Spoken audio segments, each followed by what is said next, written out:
না, এভাবে আর জীবন চলে না। আব্বারে 100 বার করে বললাম একটা বিয়ে দিতে, তো বিয়েটা দিলেই না। ওই পাড়ায় কুদ্দুস একটুক বাসুর, ও একটা বিয়ে করেছে আর আমার বিয়ে হচ্ছে না। আসলে দোস্ত তুই ঠিক কথাই বললিস, ঈশ্বর ওখান কিন্তু এখন মা সেই দোস্ত থাক তালি তুই, আমি এখন আব্বার এখানে যাবো, আমি বিয়েই করবো। আজকে আমি আব্বার এখানে যাবোই। আব্বার আমি আজকে বিয়ের কথা বলবো, আজকে একটু মারুক, তাতে বড় দুঃখ নেই। আব্বা আমি যাই সিঙ্গেল, তা আব্বা একটু চোখে ধরে না, আমি বিয়ে করবো।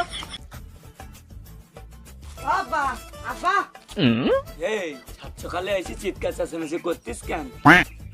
এই অত নাটানা বাদিয়ে কি কবি ক?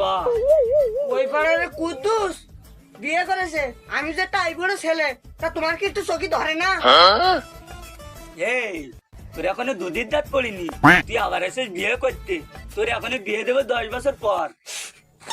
বিয়ে জন্মাবো না, বিয়ে হবে না, আমি আর বিয়েই করবো না।